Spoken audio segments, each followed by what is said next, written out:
Madame, Monsieur, bonjour. Bienvenue à Focus Degré. L'émission d'aujourd'hui est consacrée à la communauté des Métis contemporaines du Québec. Nous sommes présentement à l'hôtel de ville de l'île du Pas, justement pour assister à cette cérémonie. Faisons attention. Pardon? Un petit doigt, Claude, un petit doigt.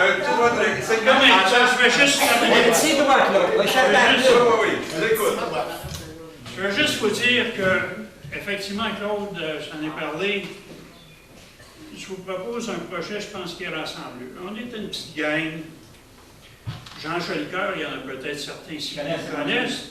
Jean fait partie de notre groupe. Ah Oui. ouais? Dis-le. On n'a pas parlé de ça. Ah? On n'en a pas parlé. Jean est très discret dans ses... Oui. Il y a certaines choses. Il y a M. Bernard Landry, premier ministre, qui fait partie de notre groupe. Ah ouais.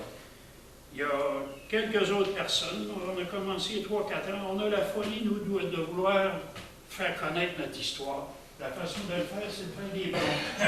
Oui. On a commencé en 2012. On a fait le gros papillot à Saint-Denis. Je me rappelle. Je ne sais pas si certains l'ont vu. Il y a 12 pieds d'eau, juste en face du parc des Patriotes. Puis je me suis dit, L'année dernière, on a fait un bus pour Olivier Chénier à Saint-Eustache, un autre illustre patriote. Et cette année, on s'est dit, bon, ben là, faut pas chômer, là, qu'est-ce qu'on fait? Et oui, moi, il y a peut-être 20 ans de ça, je suis allé dans l'Ouest pour une réunion, j'étais à Edmonton. On a dit qu'à Winnipeg, les nuits sont longues, mais sont encore bien plus longues à Edmonton, je vous le jure. Et j'avais un après-midi de libre, j'ai dit, je vais aller voir le fort à Edmonton. Je fais le tour avec les touristes. Il y a des touristes qui ont posé la question au petit guide. Est-ce qu'il y a eu des femmes dans ce fort-là? Et le petit guide, parce que vous disiez, vous n'avez jamais entendu parler de l'île Perron. Moi, je peux vous dire que passer l'Ottawa, ils n'ont jamais entendu parler du Québec. Je vais vous donner un exemple. Lève la main, le petit guide, toute bonne volonté. Non, il dit, il n'y a jamais eu de femmes dans ce fort-là. Il dit, il y avait des femmes autochtones à l'extérieur, métisses peut-être, mais dans le fort, il n'y a jamais eu de femmes. Comme aujourd'hui, j'ai attendu jusqu'à la fin, j'ai levé ma main. J'ai dit, je m'excuse, il y a une femme qui a resté ici quelques hivers. Elle s'appelait Marianne Gabouri, la Gimoitière. C'est ça. Hein? Qui ça? Ben, j'ai dit, par hasard, c'est la grand-mère à Louis Riel. Exact. Ouais. Rien Mais de ça pour voir ça. j'ai dit, ça fait partie de la désinformation que vous faites. Le petit jeune, je ne sais pas s'il a lu ses cours. Depuis ce temps-là, ça fait 20 ans que ça m'anime, cette déformation-là de l'histoire. J'ai lu, il n'y avait rien d'écrit sur elle à ce moment-là, c'est sûr, c'était un illustre inconnu. Maintenant, il y a quelques livres, comme la plupart des livres, le meilleur livre que j'ai lu sur Louis Riel, c'est une Américaine qui l'a écrit. Parce que nous, on n'avait pas le droit, et les Anglais, ils ne voulaient pas. Les semaines tout seul a fait des bons quand même. Récemment, ça. Mais pour vous dire que le projet initial qu'on avait, et je pense que c'est rassembleur. Ça touche en premier lieu cette Marianne Gabouri, qui a passé le premier 26 ans de sa vie à peu près à 20 km d'ici, je ne me trompe pas, à Masquinongé, au nord. Je me disais, cette femme-là, faut qu'elle soit connue.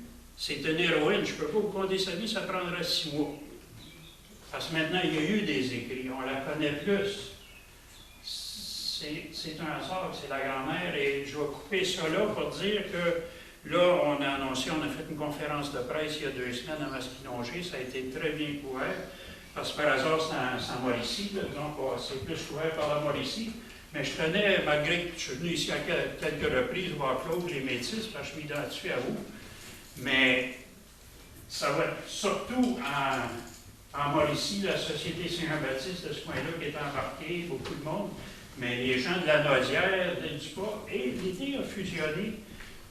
C'est le logo, je vais passer le petit dépliant.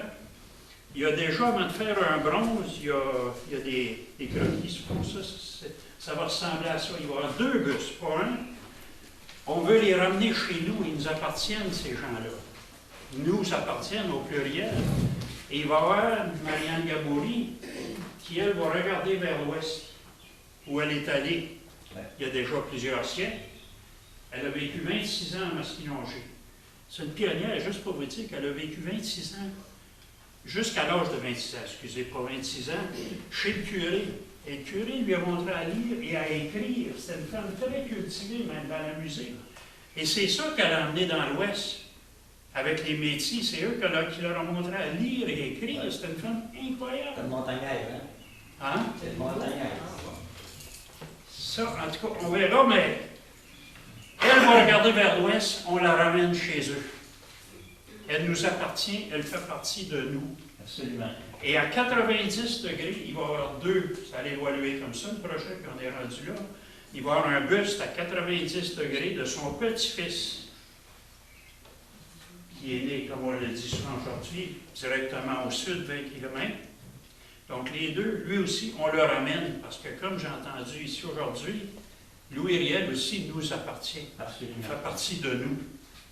Donc on les récupère, les deux finalement. C'est une drôle de coïncidence, parce que comme, je crois que c'est vous, monsieur, qui l'avez dit, son métissage ne vient pas de Mme Gabory. Elle, c'était une pure laine, là, avec peut-être du montagnais. Là. Ça, c'est une autre affaire. La loi des Indiens, oui, si on compte juste ça, il y a 3 % d'Indiens au Québec. Mais parler à n'importe quel généalogue, historien, 90 % des pure laines ont une grand-mère acadienne, ont une grand-mère autochtone. Je veux dire, ça, c'est médecine, nous autres, avant la loi des Indiens. C'est un fait. Puis moi, je n'irai pas mes grands-mères tout de suite demain, là, ni aujourd'hui, c'est sûr. Et pour en revenir aux Acadiens, on est 6, 7, 8 millions de Québécois pure laine. Là-dedans, il y en a la moitié qui ont des toponymes acadiens. Vous l'avez souligné, aujourd'hui, on a vu les Godets, les Poiriers. Ma mère, c'est une petite Jeunesse, ça, c'est même pas acadien. Même si c'est le fondateur de Caraquet. Mais ça, hein? Oui, les lantaines, tout ça. Donc, la moitié des pure laines qui ont un nom, Jean Béliveau. Le maire Bouc de Montréal. Tu sais, je pourrais continuer, là, Donc, il y en a la moitié des Québécois qui sont acadiens, quelque part dans leur nom. Oui, 1 sur 2, mais il y en a 90 % qui, comme nos grands-mères autochtones, il y en a 90 % à cause du 3000 qui s'est sauvé au Québec, là, heureusement, puis grâce au Micmac et les Métis. Il y a 90 % des Québécois qui vont se trouver une grand-mère acadienne. Donc ça fait minimum de 4 millions, indépendamment de la source, comparé aux quelques 100 000 qu'il y a en Acadie. Où est la vraie Acadie aujourd'hui? Elle n'est plus à Grand Prix. Ça, les Anglais ont réglé ça. La vraie Acadie, elle est sur la péninsule acadienne, elle est dans les îles de la Madeleine, elle est sur la côte nord, les montagnais, Michel, dont tu fais partie. La côte nord, ils ont été déportés 2 fois, eux autres. Ils ont été déportés une fois aux îles de la Madeleine, puis ensuite, ils ont crevé de faim. Le seigneur anglais qui était là, ils sont réfugiés sur la côte nord. Ouf, on va m'arrêter. Juste petit résumé. J'ai des petits dépliants, c'est lancé. On espère à l'automne, pas contre ou malgré, nous on fait ça en soi. J'avais aimé ça que c'était ici ce matin, parce que j'avais une ceinture fléchette en guise de mais il l'a pas, il n'est pas là. Mais il voulait donner une belle boîte. Parce qu'André nous a bien aidé, largement financièrement, il nous a aidé les premières années, puis je suis bien content, puis pas son parti, lui. Moi, il n'y a pas de policier avec moi, je fais. Non, l'homme. André Villeneuve, ici, en tant qu'individu, c'est quelqu'un de bien. Quelqu'un de vraiment bien. Politiquement, il y a ses opinions, d'autres ont des opinions, je n'ai rien contre ça. Mais en tant qu'individu, c'est un métis aussi. Il fait partie de la lignée des Riel. Mais il nous a bien aidé. Ça, je peux vous dire ça. Pas l'avoir vu des bouts, là, j'aurais trouvé ça difficile. J'aurais voulu me mettre sur une pièce. Il aurait voulu une commandité. À part de ça, il ne dit pas m'aider, mais à m'aide-moi depuis que c'est une nouvelle mairie, là, on n'a plus rien, puis on n'a pas grand-chose, il nous aide pas bien. Il faut mettre les choses avec lui. Avec M. Poirier, je suis sûr d'avoir un allié, là, l'année prochaine. Il y a un monsieur, en passant, il y a un monsieur qui va avoir la parole, mais il y a aussi M. Mallet, qui est arrivé. Non? OK. M. Manette, il se pose venir après-midi, là-bas, j'ai le canapé. S'il vient, il viendra. S'il ne vient pas, c'est. On va faire pareil pour moi. Mais c'est un monsieur qui est supposé dire faire partie de la Fédération des métiers du Canada. Sa perception des choses est différente de la mienne. Mais je respecte ça. C'est un gars qui respecte les opinions des autres. On ne va pas dire qu'on est toujours d'accord. Mais il faut respecter ça quand on est dans la démocratie, quand on est dans leadership, il faut respecter ça. Vous alliez croiser, monsieur Gomez. Monsieur qui est là. Oui, mais ça, mon droit de réplique. Ah, oui.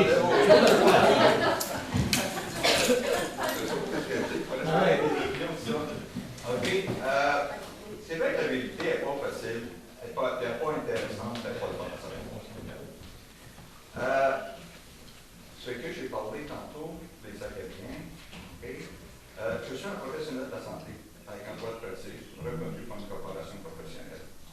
Quand on dépasse notre champ de compétences professionnelles, on doit aller chercher des validations, on doit chercher des données pour valider ce qu'on va dire à notre client, notre patient. Je suis aussi Conseil des ordres du Canada. Et j'ai travaillé dans ce domaine-là. Et c'est là que j'ai appris que les premiers éléments acadiens qui ont arrivé ici, au niveau des archives du Canada et du Québec, n'étaient pas d'améliorer. Okay? Donc, ce n'est pas moi qui le dis, mais c'est bien, ce sont les archives. Je compte sur les dit là-dessus.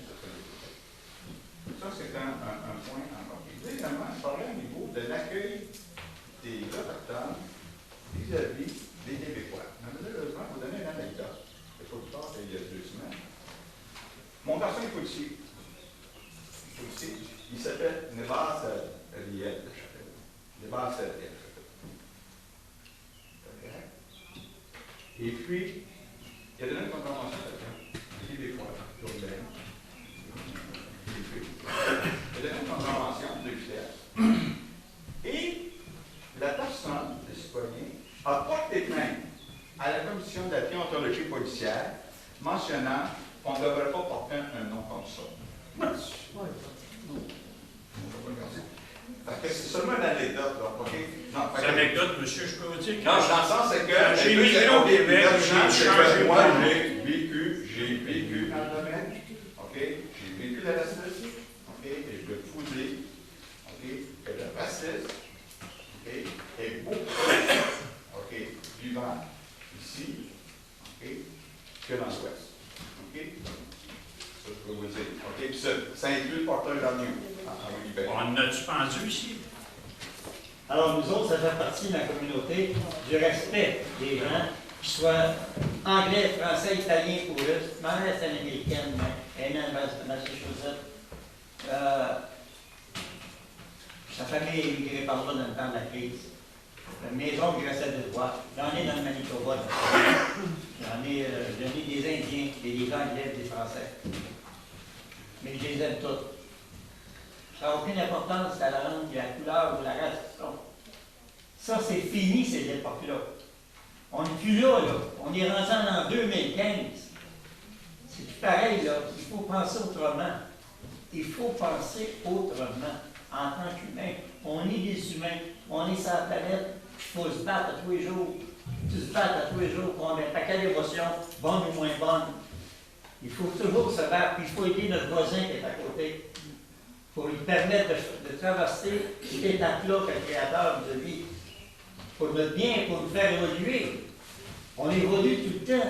On évolue comment? À partir des autres. Je suis tout seul, moi je n'introduis plus. Parce que je ne sais rien. Demandez-moi, qui es-tu? Je vais vous parler de moi pendant 10 secondes.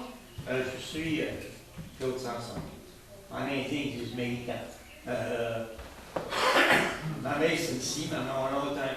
C'est tout. Qu'est-ce que tu veux que je te dise? Rien. Et si vous me demandez, vous parlez de mon voisin, je peux vous en parler pendant 3 heures de temps. C'est facile de parler des autres, mais parler de soi. Alors, on peut apprendre aussi des autres un paquet de choses qui vont nous faire grandir. Et c'est au travail des autres qu'on va grandir. Peu importe la race. On est tous des êtres humains. Point final pour moi. Il faut s'entraider. C'est de cette façon-là on leur enseigne la haine, le racisme, qu'est-ce qu'ils vont faire plus tard? Ça va être épouvantable. Voyons, on n'est plus là. Monsieur. Je trouve que c'est une belle conclusion parce que moi, j'ai été invité ici ce matin comme candidat du Bloc, mais je suis Yves Ferron aussi. Hein, puis l'individu Yves Ferron, il a le goût de vous dire que, au-delà des anecdotes ou des trucs comme ça, il faut faire attention aux généralisations qu'on peut faire. Moi aussi, j'avais été rejoint un petit peu dans le truc sur les francophones qui avaient fait un bon accueil et tout ça. Là. Puis, on a tous des anecdotes, puis j'en ai moi aussi là, qui viennent d'Autochtones. Mais c'est du négatif, je ne vais pas embarquer là-dedans, mais moi je dirais tous ensemble pour la dignité. Je trouve que c'est beau, tu sais, puis je ne suis pas venu un matin faire un paquet de promesses et tout ça, je suis venu pour rencontrer. Puis je trouve que j'ai appris beaucoup de choses. Puis j'ai juste le goût de nous dire, ce qui avait été dit aussi par M. Riel tantôt, là, parlons-nous, échangeons, votre idée de symposium, c'est excellent. Puis apprenons à nous connaître, puis travaillons ensemble. C'est un peu ça mon message là, tu sais, à la fin de mon petit mot tantôt, là, c'était pas une tentative de récupération ou quoi que ce soit, c'était bien plus une tentative de travaillons ensemble, puis rejoignons-nous. Chinano. Ouais. Achinoaché. N'oubliez pas ça. Là-dessus, je vais vous dire, Kanawi, Kanawa, Wishtawa, Wishtawa, quoi. Ça veut dire mon père et du fils. J'ai appris ça dans les réserves, à Shefferville, dans les vieilles réserves. Avec Mackenzie. C'est lui, le chef Mackenzie, qui m'a montré ça. Et je lui demandais, tu ris sur moi. Quand tu me dis ça, c'est bon beau, tu me montres. Et puis tu me dis, t'es comme ci, t'es comme ça, je sais pas, mais moi, j'étais là quand j'étais jeune, je m'ai gagné un année, j'étais. Ah ouais. J'ai la parole, mais c'est vrai, ce qu'il me disait. Oui, c'est ça. Aujourd'hui, il faut penser comme ça. Il faut arrêter de. C'est ce que j'ai dit à mon Seigneur à la conférence de prêtre. Arrêtez de se faire du mal. C'est vrai que vous avez eu des pédophiles dans votre communauté. Vous avez abusé des compères, à moins. De père de d'autres autochtones, vous avez abusé de nous autres.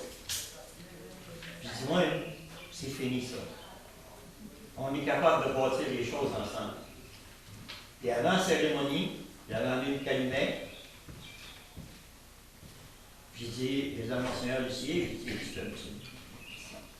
j'ai dit, j'aimerais ça vérifier, on va faire ça.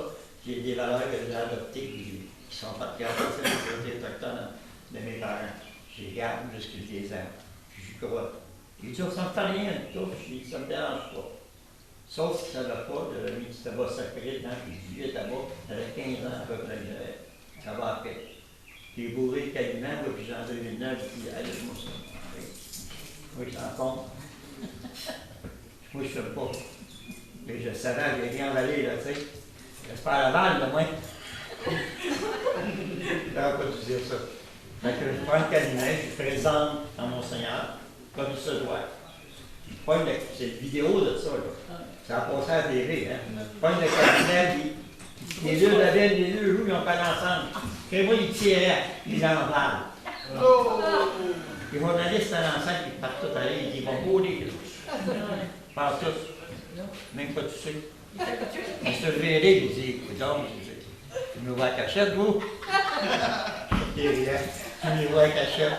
Il y avait fumé, il y en avait la boucane, hein. Pas de tout. Je pense dire, c'est pas courant, celle-là. Allez, en passant, on s'en va tous. Oui, monsieur. Une petite intervention. Tantôt, on a parlé de 3% d'Autochtones, tout ça. Les propos de tout le monde sont pas mal justes, pas mal raisonnables. Mais encore là, c'est de la désinformation. Il y a beaucoup plus d'Autochtones que ça au Québec. Et à preuve, parce que nous autres, sur les deux côtés, sur le côté acadien aussi, on est des Robichaud. Donc, c'est très connu. Nous autres, on descend de Nigan, un des Indiens de la famille, qui est adopté. Et sur le côté de ma mère, on descend de Maléchette. Mais le père Jean, en 1600, quand il a monté le fleuve, il a donné des noms à des villages. Il a donné le nom du village où mes parents étaient. Il s'appelait Lillet. Lillet. Et ce nom-là, si vous lisez l'histoire du Père de Jean, il dit que 5 montagnards avec lui sont partis dans les montagnes voir des amis. Dans le texte, il dit qu'il y a personne dans la rue. Donc, les Indiens ne sont pas considérés comme des habitants. De dire qu'il y avait 3%, c'est faux. Moi, c'est pas moi qui le dis, c'est l'Institut de la statistique Ah, du c'est Québec vrai? avec l'Université de Montréal. L'histoire, je ne vais pas vous parler, je suis au courant de ça. L'histoire, elle dit très bien, c'est pas marqué partout, il faut faire attention, que les Indiens n'étaient pas considérés comme des humains. Donc, ils n'ont pas compté. Mais ça arrivait à plusieurs endroits. Plusieurs endroits. L'autre aussi a raison. Tout le monde a parlé Mais c'est des époques différentes. Sauf que les écrits sont faits par des Blancs, donc Voilà. c'est un avantage. Voilà. Faut pas oublier qu'il y avait de l'esclavage ici avec les Noirs. OK, il faut pas oublier qu'il y avait des esclavages à Montréal. OK, ça pas les humains non plus. Il y avait des escalages, oui, sur Montréal, partout ici. Partout, il y J'ai avait un enfant qui était esclave. il y a les noms, même les noms des serviteurs indiens qui ont travaillé pour Bon. le Gard. À l'époque, Et il y a les femmes qui n'étaient pas répertoriées non plus. non. Là, ça fait diminuer aussi le nombre. Oui, ils sont pas rentrés dans les statistiques de ces gens-là. Mais, si on regarde les choses par l'histoire, si on part à partir des Acadiens, on va partir d'abord, je suis en train d'arriver en premier en Acadie, hein? Bon, on le sait ça. À déportation, il y a des ancêtres qui ont été traînés dans les échappes, par des bateaux, par des planches, jusqu'à dans le bout de Boston. Mais il y en a une grosse gang qui se sont sauvés de l'Acadie, qui ont traversé les bois, les champs, qui ont atterri en Gaspésie. C'est là que les montagnards ont parti, ils ont traversé le port, les Malécites sont installés là. Il a connu l'histoire aussi des Malécites, parce qu'ils m'ont demandé pour être chef des Malécites, le 200. Les pas voulu, ça ne m'intéresse pas, parce que je ne suis pas un Indien, un métis. C'est pas pareil, tu sais. Mais c'est ça qui est arrivé. Ça fait partie de ça. Les Acadiens sont dans le bas du fleuve. Il y a beaucoup d'Acadiens dans le bas du fleuve. Ils ont parti une autre gang des États-Unis. Ils ont descendu à pied. Pas en avion, à pied. Ils sont en allés dans la région de Somption. Et là, ils ont peuplé toute la région alentour de plein d'Acadiens. Saint-Jacques. C'est vrai, Saint-Jacques, Saint-Jacques, famille, toutes ces gangs-là. Toutes ces gangs-là. Le souffle d'avant l'Empire d'Acadie. En plus, c'est ça qu'il disait là. On mariait des métis, les parentos, les grandes familles parentos au Manitoba. Les métis, OK, ça vient tout ici. Bon, OK. C'est faux de dire qu'il n'y a pas de métis au Québec. Totalement. Parce que si les peuples européens ont arrivé, c'est eux qui ont débattu au Québec, au Maine, tout le long. Donc, les premières choses qu'ils ont vues, c'était des femmes indiennes. Ils l'ont marié. Ça n'a pas été répertorié nulle part, ça non plus. Non. C'est faux de dire qu'il n'y a pas de métis au Québec, mais c'est aussi vrai de dire qu'il n'y en a pas gros. Je vais vous dire pourquoi. La définition du mot métis au Québec est bien différente d'ailleurs. C'est ce qui fait la différence. Okay? Elle est bien différente. Le métis, qui est celui qui est né d'un Européen et d'un Indien, c'est un métis. Okay? Ici au Québec, il y en a qui créent ça, là, parce qu'ils ont une grand-mère à 14e génération, c'est des métis. Mettons que pour le Québec, je suis d'accord, je dis OK, si les calculs comme ça, les métis, ça admet. Mais ailleurs, c'est pas tout à fait ça, les métis. C'est pas le même qu'on veut faire. Mais c'est la loi des Indiens. Mais il faudrait comme essayer de rassembler ça, tous ces On va le faire. Il y avait des commerces en plus, des magasins. En tout cas, je travaillais fort, tu sais. J'avais enseigné pendant l'enseignement, enseigné au bateau par Thérèse Martin. Tu sais, j'étais pas mal loadé. Après ça, je travaillais en psychologie, j'avais mes bureaux à Brossard puis en Joliette. Là, j'ai dit c'est assez. Là, il faut faire de quoi pour le peuple métis, c'est ma job, tu sais. Il faut le faire. Puis du vieux de la famille, il faut faire de quoi. J'ai appliqué pour embarquer dans une communauté. J'ai été à cette communauté-là. Claude est dans la même communauté que moi. Il était là ici. Elle avant moi. Bien avant moi, Claude. L'autre, c'est un vieux de la vieille. Le vieux, c'est moi, et la vieille, c'est lui. Moi, j'ai tous mes dents, par exemple. Hein? J'ai toutes mes dents. J'ai rentré dans ce communauté-là. J'ai parti un journal qui existe encore, ça s'appelle La Voix Facteur. J'envoie 4 fois par année, faut rien. Et En 2009, j'ai lâché, je m'en allé avec une autre communauté qui était la nôtre, en Lenaudière. Parce que Lenaudière, on avait un potentiel pour le faire, on n'était plus. Il fallait que ça sorte, la nation métisse de la Grande Assomption. Il fallait qu'on change ça et qu'on mette ça à jour. On était pas charrier de colons, comme je disais. On était cachés. Fait que j'ai des sorties de là, moi. Puis j'ai dit, on s'appelle la nation métisse contemporaine. On n'a pas arrêté de grandir. On travaille fort. Vous êtes certain que chaque membre qui est là, c'est un métis. Ça, je peux le trouver. C'est ça qui est important. Je ne prends pas du monde pour m'envoyer des noms. Comme quand il s'est arrêté, il y a le gars des armées, il dit métis, il dit Claude. Il dit dans les noms, il dit le gouvernement n'a pas le droit de filer dans les métis. J'ai dit, pourquoi tu me dis ça? Et pour drôle, c'est ton affaire, là, je fais ça. Ça ne marche pas comme ça. Ça ne marche pas comme ça. C'est les fous du monde, moi, mais je suis un gars là-dessus, je suis un gars straight, pas honnête. J'ai une bonne réputation, je vais la garder. Pour moi, c'est important. C'est important. Je pense que notre nation de mission peut être différente des autres. C'est d'aider les autres nations, mais les autres membres aussi, surtout. Les autres membres. Il ne faut pas se le cacher, les métis, nous vivons une crise identitaire, une grosse crise identitaire. Et pour un processus, c'est ça que les guérisons thérapeutiques, il me semble, okay, c'est de se régler nos problèmes vis-à-vis de nous autres. Okay, qu'est-ce qui n'a pas fonctionné? Bien, enlever tous les préjugés, tout comme je dis, les opinions de tout le monde. Okay, chacun a son histoire à dire là-dessus. OK, c'est beau. On peut ventiler, comme on dit. On peut ventiler, on peut mettre la faute sur tout le monde, c'est ta faute, c'est pas ma faute, c'est la faute, les Anglais, ça finit plus. OK? Bon. On va arriver sur une petite sac là-dessus. Là. Il faut que la crise identitaire, elle est là. OK? Et qu'est-ce que j'ai beaucoup aimé, OK, en épousant à Gabriel, OK, c'est que les Acadiens, j'ai trouvé ça pas mal brillant, les Acadiens. Eux autres, ils ne se sont pas posé la question s'ils étaient, OK, francophones, canadiens, des maritimes, des choses comme ça. OK, la déportation, c'est un génocide en passant là. OK, donc, OK, eux autres sont pris plus durement par moi, ils se sont remis ensemble. OK, et puis, tu as l'Université de Moncton, tu as même un campus de l'Université de Moncton à Chipagan. OK, tu as des écrivains, tu as le congrès à l'île le 15 août. OK, à Chipagan ou à Caraquette ou à Bouctouche, là, c'est la fête nationale. OK, ils ne fêtent pas le 24 juin, eux autres, ils fêtent le 15 août. OK, et vous allez voir, OK, ça soigne les rochers, hein? OK, parce qu'ils ont repris, eux, puis ils ont sorti justement toutes les personnalités, puis ils ont porté, on a une crise identitaire. Ce qui nous sommes, on est les Acadiens. On n'est pas les Français, on n'est pas les Québécois, on est les Acadiens. Okay?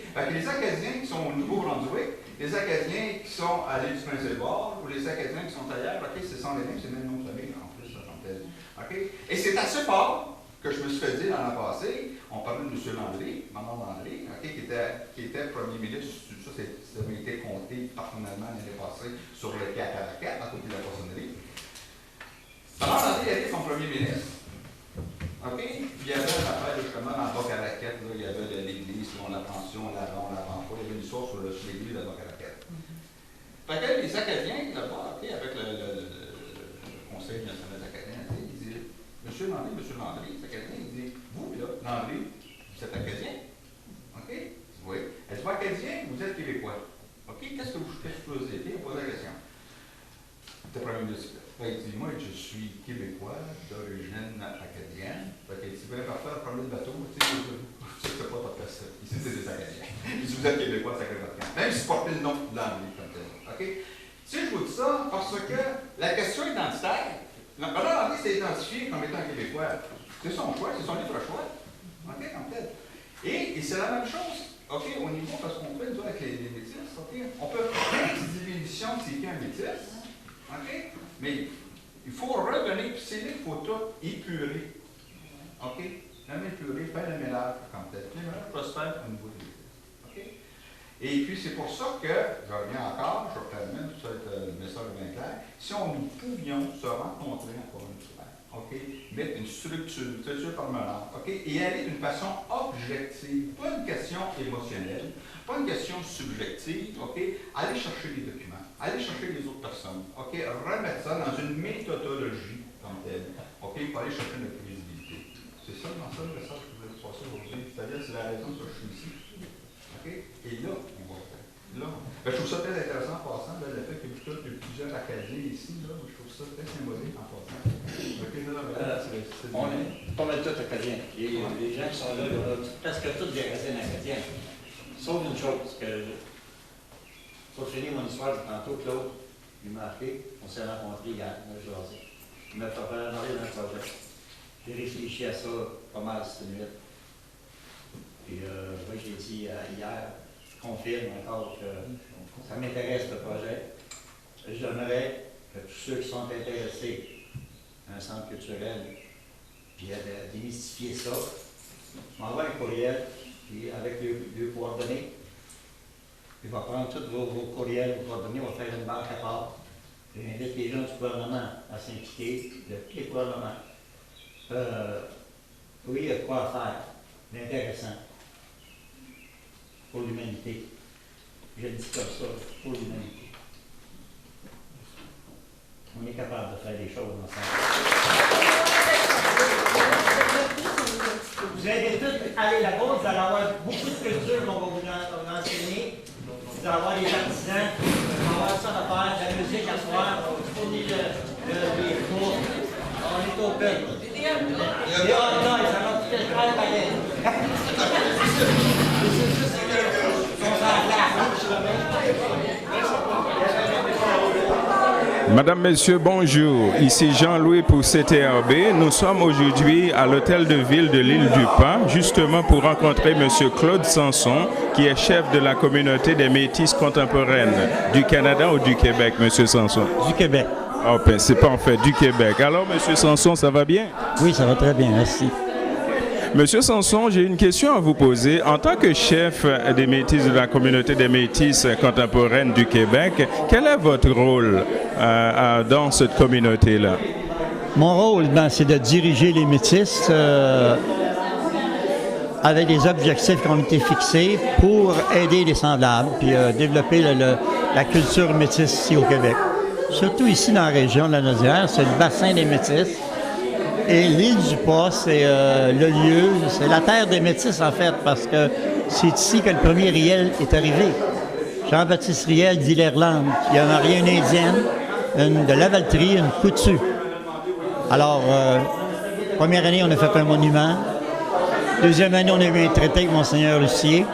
Là, on essaie de réunir les Métis du Canada et du Québec, tous ensemble. Je sais que vous avez pas mal de litiges et des négociations avec le gouvernement, que ce soit du Canada ou du Québec. Dans ces négociations-là, quel est votre rôle, vous, en tant que représentant de cette nation-là? Mon rôle à moi, avec le gouvernement direct, bon, j'ai des contacts, mais on a des avocats qui s'occupent dans les Métis, dans d'autres nations aussi, d'autres communautés. Il y a des avocats qui s'occupent avec le gouvernement des négociations. Mais c'est pas facile avec le gouvernement en place présentement. Mais je pense qu'avec la Cour, ce qu'elle s'est statué, là, on est tous égaux, les Métis et les Autochtones, on est tous considérés comme étant des Autochtones. On pense que d'ici peu, ça va se réaliser, tout va aller mieux.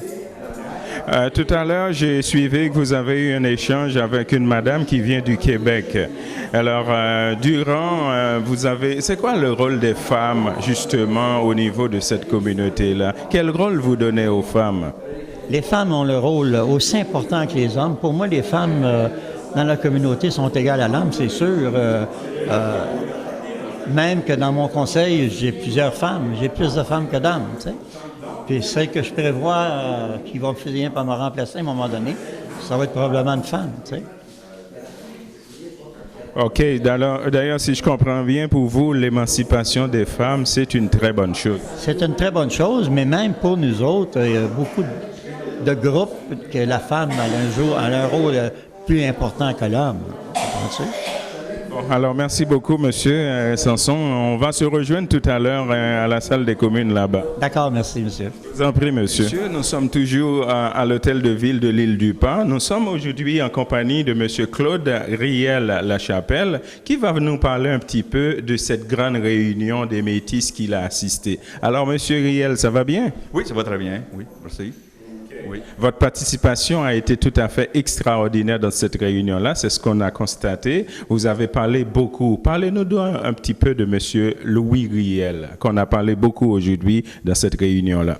Bon, on parle beaucoup de Louis Riel, mais il faut aussi bien mentionner qu'il y a deux Louis Riel. Il y a Louis Riel le fils et le Louis Riel père. Le Louis Riel fils, qu'on appelle Louis David Riel, c'est le nom, c'est justement le chef métis qui s'est fait pendre en 1885 suite à la bataille de Batoche. Okay. Son père, Louis Riel, qui est venu au monde au lac à la Crosse, au nord de la Saskatchewan, mais sa famille était ici, est venu ici à Perthierville pour apprendre justement le métier de meunier. C'est pour ça qu'on dit, Louis Riel dit le meunier comme tel. Et c'était un des premiers indicateurs de la rébellion des Métis au Manitoba. Cela veut dire que, si je comprends bien, M. Louis Riel, cet ancêtre-là aussi des Métis qu'on en parle, c'est quelqu'un qui vient vraiment de ces coins-là, de la région de Berthierville, de l'île du Pas où on est présentement. C'est bien ça? Oui, mais il faut quand même recadrer tout ça. Okay? Il y a du monde qui sont métissés sans tête métisse. Et le métis, c'est quoi exactement? Le métis, il faut objectivement retourner au niveau de l'histoire. Okay? Où le métissage a débuté avec Samuel de Champlain en Acadie, avec les Acadiens, tout ça.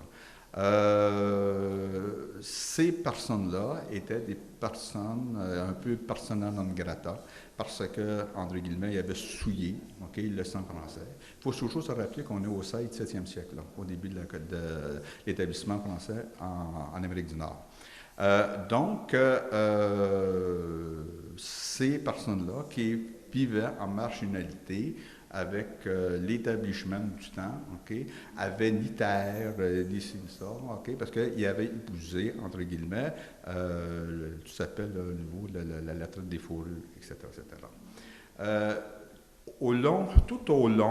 Tout au long, jusqu'à la fin du régime français, ces personnes-là étaient des personnes sans terre. Tous les Canadiens français avaient une ferme, avaient des familles, etc. Et eux avaient épousé, comme je vous disais, entre guillemets, un mode de vie qui était ni indien, ni européen, mais bon. Donc, ils étaient comme... C'est plataté, mais il y avait un côté, ils étaient considérés comme étant des bâtards, comme tels. Ils n'étaient pas acceptés. Bon. Et à un moment donné, il y a eu des règles très sévères vis-à-vis, on les a appelés les coureurs des bois, les voyageurs, etc., etc. Et ça a fonctionné jusqu'à la fin du régime français. À la fin du régime français, il y a eu le régime anglais avec 1760. Et l'industrie de la fourrure a continué. Au nord, il y avait la Compagnie du Son et les Écossais parce que ça se passait à Montréal, l'industrie de la fourrure, les Écossais ont créé la Compagnie du Nord-Ouest. Et, comme on dit aujourd'hui, ils ont pris une main-d'œuvre spécialisée, qui était les Métis. Et que ces personnes-là sont parties ici pour aller dans l'Ouest. Dans l'Ouest, on est ici, le Manitoba, etc., etc. Et qu'est-ce qu'on appelle les métissages? Ce qu'on appelle des bois brûlés. Donc, le métissage a commencé bien avant. Ce n'est pas le fait d'avoir une grand-mère indienne qui était métisse, loin de là. D'ailleurs, si une personne a une grand-mère indienne, par la loi actuelle, n'est pas une métisse, elle est indienne. Bon, je ferme la parenthèse. Non, ce sont les mêmes personnes qui sont parties. Non, on a les familles, les Riel, faisait partie de ça. Ce soit les Riel, les Jeannot de la Chapelle, les Gariepi, les Charbonneau, les Ducharme, les Lavallée, etc. Ce sont les mêmes personnes qui sont parties ici, qui sont parties là-bas. Bon. Il est arrivé malheureusement la triste histoire de Batoche, où ça a scindé nos familles en deux. Tout comme après la Deuxième Guerre mondiale, il y a eu l'Allemagne de l'Est et l'Allemagne de l'Ouest avec un mur de Berlin. C'était catastrophique. Ma présence ici, pour ça, c'est important parce qu'il faut quand même recadrer tout ça. Il y a beaucoup de stéréotypes Il y a beaucoup de stéréotypes, il y a beaucoup de faussetés qui se disent. Exemple, Louis Riel était métis à cause de sa grand-mère. C'est tout à fait faux. De sa descendance. De sa descendance, c'est tout à fait faux, parce que notre aïeul commun, qui est Louise Coutu, qui est la première qui s'est mariée seule, elle ne le dit pas, elle était déjà à Breed. Comme tel. Donc, tout a été ostracisé. Je vais donner d'autres exemples qui peuvent choquer le monde. Ce n'est pas moi qui le dis, les archives sont là. Exemple, c'est qu'ils parlent beaucoup au niveau que ce sont les Anglais qui sont partis donner une volée aux Métis dans l'Ouest. Mais les premiers contingents militaires qui sont partis combattre les Métis, comme tel, ce n'étaient pas les Anglais, c'était des Canadiens français des fusiliers du Mont-Royal de Montréal et le régiment des voltigeurs de Québec, avec la bénédiction de la Société Saint-Jean-Baptiste et Monseigneur Broget. Donc, vous voyez, il y a beaucoup de choses qui ont été ostracisées, puis ils ont été rapatriés, entre guillemets, au niveau d'autres historiens. Même chose, la ceinture fléchée, quand on voit le bonhomme carnaval à Québec, la ceinture fléchée, mais c'est pas une création québécoise, c'est finalement une création, justement, des métis acadiens comme tels qui étaient ici.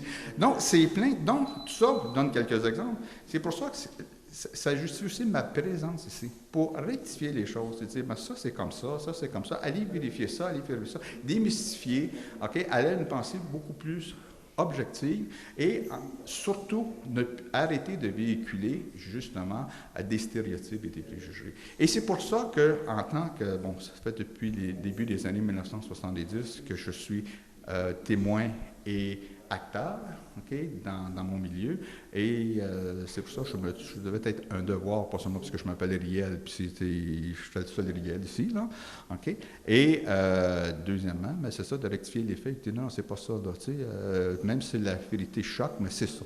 Je crois que c'est tout à fait important, c'est noble aussi ce que vous faites, c'est une question de leçon d'histoire, ça aussi. Oui, question de leçon d'histoire. Et puis, donner à César ce qui est à César. Et vous savez, c'est très... On voit qu'il y a beaucoup de monde qui se dit, la majorité du monde au Québec ont du sang métis comme tel. La réponse est fausse. Fausse sur le plan historique, pour ce que je vous ai dit, on pourrait aller plus en détail, mais aussi, même aujourd'hui, avec les données de l'Institut de statistique du Québec, de l'Université de Montréal, c'est net, bien clair, les précisions des démographes, on n'a pas plus qu'à peine 3% de métissage comme tel, même aujourd'hui, au même titre qu'il y avait lors de la Nouvelle-France. Non, mais c'est important de dire ça, parce qu'on dit, ma mère est indienne, ma grand-mère est indienne. Non, c'est pas vrai, elle est indienne. Donc, on retrouve ces textes-là, ces sortes-là. Si on voit, par exemple, c'est sûr, un cultivateur ne pouvait pas aller faire des voyages de plusieurs mois à canot. Il y avait une femme, des enfants et des animaux sur la ferme. Donc, c'est pour ça qu'on regarde sur le plan de la généalogie comme profession. Il était journalier, freeman, homme de canot.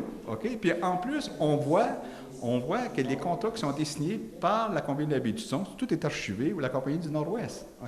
Donc, un métis, c'est partie intégrante de ces familles-là qui sont parties ici et qui sont allées dans l'Ouest, épuisées par ça. Et c'est ça qu'il faut dire haut et fort comme tel. Bon, monsieur, écoute, Riel, c'est vraiment une belle leçon d'histoire que vous nous donnez et aussi aux téléspectateurs. Alors, CTRB vous remercie, monsieur Riel. Ça fait plaisir. Merci. On est toujours ici à l'hôtel de ville de l'Île-du-Pas. Présentement, on est en compagnie de M. Yves Perron, qui est candidat du Bloc québécois Berthier-Masquinongé, qui vient justement d'assister à cette réunion de la Nation Communauté des Métis contemporains. Alors, M. Perron, c'est quoi votre impression après cette réunion? Bonjour d'abord. Mon impression, c'est vraiment, j'ai rencontré une culture aujourd'hui. J'ai rencontré des gens qui ont discuté de différentes versions, la définition de métis, les origines, les accueils partout, et ça a été super enrichissant. Je suis bien content d'avoir eu cette invitation-là. Je me promets de revenir l'an prochain.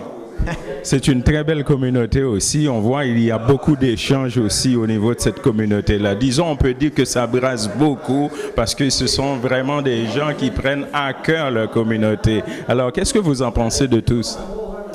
Bien, je pense que c'est des gens dynamiques. Il y a eu des bonnes idées qui ont été lancées, faire un symposium, essayer peut-être de faire un centre qui relaterait l'histoire, puis de se parler aussi, parce que là, il y a actuellement différentes versions qui circulent. Les gens, ce qu'ils veulent faire, dans le fond, si j'ai bien compris, c'est qu'ils veulent ramasser l'information et de façon objective, scientifique et méthodique, établir une définition de métis et ainsi de suite, et essayer après ça de pouvoir donner plus de poids à leurs revendications. OK. En tant que candidat du Bloc québécois, Berthier Masquinongé, comment vous, d'après vous, si vous allez être élu, j'espère quand même que vous allez être élu, alors comment vous compterez vraiment supporter les Métis, surtout qu'on parle aujourd'hui, dans leur démarche auprès des négociations avec le gouvernement québécois? En fait, moi, c'est plus au niveau, je me présente au niveau fédéral, mais évidemment, il y a des revendications à tous les niveaux. Aujourd'hui, je suis vraiment venu prendre de l'information. Je ne suis pas venu rien promettre. Je ne vais pas me lancer dans les promesses. Mais c'est sûr que moi, je vais être idéal, j'espère, être un député qui aura une oreille attentive aux revendications de ces gens-là. Puis on verra ce qu'on peut faire à ce moment-là. Donc, je vous remercie, M. Perron. Ça me fait plaisir. Merci beaucoup. C'est nous qui vous remercions de CTRB. Merci. Bonjour. Alors, de retour, mesdames et messieurs, nous sommes toujours sur l'île du Pas. Justement, on a M. Lalonde avec nous qui va nous parler de cette grande réunion qu'on vient d'assister, la réunion des Métis. Alors, M. Lalonde, ça va bien? Oui, bonjour, merci. Mon nom, c'est Robert Lalonde, poète, métis et ethnologue. On organisait ça avec Claude Sanson depuis 4 ans en l'honneur de Louis Riel, dont le monument est pas loin, si les gens veulent le visiter. Et ça nous fait plaisir d'accueillir tout le monde qui s'intéresse à la cause métisse et amérindienne. Et pour compléter le tableau, j'aimerais vous présenter mon garçon, Bruno. Bonjour. Bonjour. Ça va bien? Très bien, vous? OK. Vous êtes avec votre femme, M. Bruno? Fabienne. Fabienne, oui, ça va bien. Alors, on va laisser M. Lalonde nous parler tout d'abord. Ensuite, on va passer à vous. L'organisation métisse, ça s'appelle Nation métisse contemporaine, et ça s'intéresse à toute la culture métisse et amérindienne à travers le Canada, pas juste située au Québec. Et les fonds, c'est nous-mêmes qui allons les chercher avec notre contribution personnelle. Et ça nous fait plaisir de recevoir les gens avec l'adresse email de Claude Sanson qui s'occupe de ça au niveau de l'informatique, qui est président. Et pour compléter le tableau, étant donné qu'on a seulement quelques minutes, j'aimerais que Bruno récite un poème en hommage à Louis Riel qui s'appelle « Héritage métis ». Alors, on est à vous, M. Bruno. On va vous écouter. Ce poème que mon père a écrit est tiré de son recueil « Au ressac du large », publié aux éditions du Saule. Héritage métis pour Louis-David Riel. On fit de lui un grand martyr et le prophète du Nouveau Monde, la corde au cou d'un vil pendu pour avoir ses droits défendus. Sa démence est celle du sage qui voit le blé fauché dans les yeux de la mère d'une tribu affamée. Berceau de l'opprimé, le savoir dans ses notes, il meurt pour un train qui passe sur des terres dépouillées. Son monument en place nous rappelle son exil qui jamais ne s'efface à l'ère des bois brûlés. Père des plaines et des bois, à la gloire de ton nom, l'espoir nous célébrons, aux saisons de nos voix. Au virage de l'utopie, du pouvoir établi, il balance au vent des blés d'un songe de liberté. C'est un très beau poème, ça. Absolument, oui. Alors, je crois que M. Lalonde, vous êtes un écrivain. Vous écrivez un très beau poème. Ça vous prend beaucoup d'inspiration pour ça. Oui, je me suis beaucoup inspiré des légendes amérindiennes. Le premier livre qui a été sorti sur les légendes amérindiennes, ça s'appelle « Les contes du partage » qui a été publié à Leméac. Et ensuite, Les contes de la lièvre qui a été publié aux éditions de l'Aurore à Montréal. Et j'aimerais aussi que Fabienne, la femme de Bruno, nous parle un peu d'elle et de son séjour au Québec, étant donné qu'elle vient de la France. Ah, on a une Française parmi nous. Ah, c'est bien ça. Bonjour Fabienne à nouveau. Ça va bien? Ça va bien. Quelle est votre impression de toute cette réunion-là? Et surtout, on voit bien le côté métis de votre beau-père. Alors, dis-moi, donnez-moi votre impression là-dessus. Pour moi, c'est évident que c'est un peu bizarre, mais ça m'intéresse. Voilà. En tant que Française, quelle image que vous avez du Canada et quelle approche que vous voyez que les Canadiens ont avec les nations autochtones et on parle des Métis aujourd'hui, des nations Métis aujourd'hui? Moi, ça fait 6 ans que je suis là, donc je connais que le Québec, je connais pas le reste du Canada, enfin je connais pas le Canada. Et le métissage, pour en finir, je le connais un peu à travers Bruno, c'est tout. Voilà. Bon, c'est très bien ça. Et vous, Bruno, alors parlez-moi donc un peu de votre origine métisse par rapport à votre père. Comment vous avez vécu ça, vous, en tant que Québécois?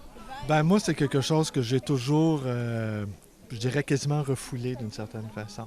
C'était dans mon inconscient, bien caché dans l'ombre et on a eu une assez longue éclipse de notre relation, mon père et moi, pour toutes sortes de raisons, qui tient peut-être à cause de ça, entre autres, de cet héritage-là, amérindien, nord-américain, sur ce continent-là, qui est assez redoutable quand même.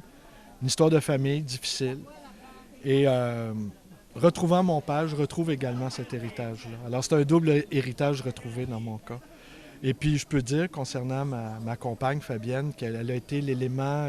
c'est curieux, c'est par une Française que j'ai retrouvé mes propres racines. C'est très bien ça. Avez-vous un petit dernier mot, M. Bruno? J'espère qu'on va tous, nous, là, descendants à la fois d'Européens et d'Amérindiens, réussir à fusionner nos deux réalités, réussir à créer enfin quelque chose de nouveau sur ce continent. Je pense que notre apport est essentiel, nécessaire à la suite des choses et à la suite du mouvement de l'humanité. Ça me rappelle quelque chose, un dicton qu'on parle souvent des deux solitudes ici au Canada. Alors, pouvez-vous nous en parler un petit peu, justement, pour éclairer les téléspectateurs là-dessus? Oui, les deux solitudes, on parlait toujours des gens d'expression anglaise et des gens d'expression française. Mais il m'arrive parfois de penser aujourd'hui que c'est plus deux solitudes, mais une multitude de solitudes. Et je pense que là, les Métis qui portent en eux un double héritage peuvent agir comme un lien envers les diverses communautés, pas juste d'expression anglaise ou d'expression française, ou pas juste amérindienne, mais de tous les peuples qui vivent sur ce continent. Parfait. Monsieur Lalonde, je reviens à vous. Tout à l'heure, dans votre poème que votre fils a lu, on a parlé de bois brûlés. C'est quoi ça exactement, les bois brûlés? Les bois brûlés, c'est une section dans le bout du Manitoba où il y a eu différentes batailles métisses avec des détachements militaires anglais et qui s'est soldé avec la pendaison de Louis-Riel et la formation du Manitoba plus tard. Maintenant, si on parle d'histoire, c'est très long. On n'a vraiment pas le temps d'élaborer dans tous les détails. Mais disons que Louis-Riel, c'était le premier prophète métis qui a mis sur pied ce qu'on appelle la tendance métisse à travers le Canada. En terminant, pour compléter, moi j'ai un nom amérindien qui m'a été donné à Batchawana, sur le bord de la baie Georgienne, par des Hurons. Et mon nom, c'est Pakwish Naniboujo, qui veut dire l'homme mystère, cherchant le mystère. Bon, je vous remercie pour votre entrevue. Ça a été vraiment une manne d'informations pour nous et aussi pour les téléspectateurs de CTRB. Alors, je vous remercie et bonne journée et puis bon parloir aussi. Merci beaucoup. Okay. Bon parloir, comme vous dites. Ah, parloir ou parloir? Oui, merci, monsieur. OK, je vous remercie.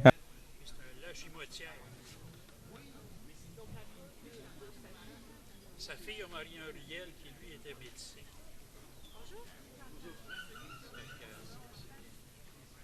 Non, elle, c'est toute une épopée, de partir là-bas. Là, elle a appris plusieurs langues autochtones. Elle a vécu plusieurs surprises aussi, parce que lui, c'était là. J'aime pas son mari, lui, c'était pas bon. Lui, faut mettre ça dans... Hein?